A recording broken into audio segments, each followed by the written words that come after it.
The Owen James Report is brought to you by This program is brought to you by the Grace Kennedy Group. We choose to care.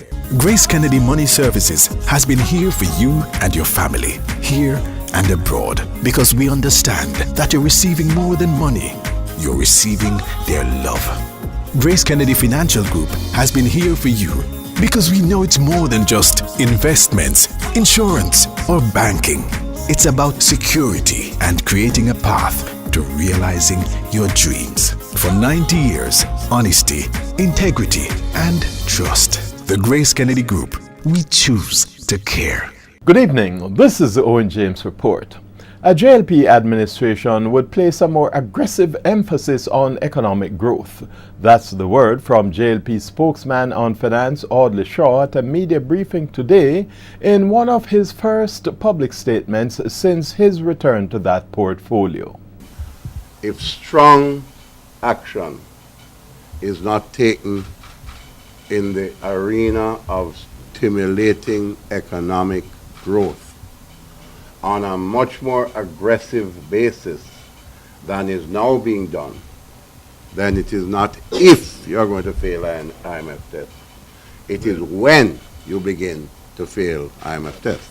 Shaw told journalists that the central issue is how to stimulate economic growth to generate revenue, adequate foreign exchange reserves, and provide employment rather than buy debt. Ironically, Shaw's comment on employment coincides with today's employment numbers, which show youth unemployment ballooning to 38%. Shaw prescribed 5 areas that could grow the economy on a more aggressive basis: speeding up the approval process for the productive sector, speeding up incentives for the productive sector, credible implementation of large projects such as energy and the Harmony Cove projects, modest forms of stimulus such as the reversal of transfer tax and stamp duties, reconsideration of the proposal to reimpose a 15% tax on dividends, as well as a reconsideration of proposals to scale down the junior market, and strong encouragement to the banking sector to return to the core business of loans and cut out the higher bank charges. On the question of the junior market, the opposition spokesman was willing to take the ultimate step. I would recommend that we should say that we would reverse that decision on the coming government. In a developing business story, I understand that RBC is describing the sale of the bank to Sagicor as a sale of its shares to the Sagicor Group and not a sale of assets. It's an interpretation that needs some elucidation, as last week Sagicor Group said it was buying the assets of a clean bank without debt. Now, a sale of shares connotes the sale of assets and liabilities such as debt.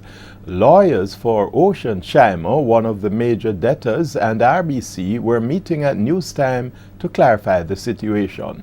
Sagicor is purchasing RBC Bank Jamaica for $9.5 billion, and the company expects the sale to become reality within 2 months, subject to regulatory approval.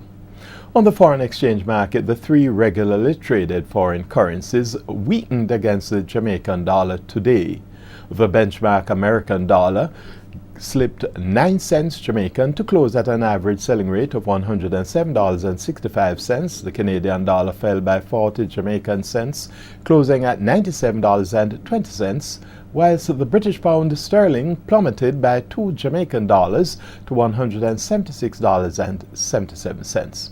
Now finally, news on the Jamaican stock market, where losses by D&G, Scotia Group, Scotia Investments and NCB triggered falls of over 1% in the indices.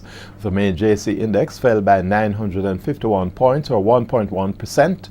The day's big winners were Caribbean Flavors and Fragrances and Siboney.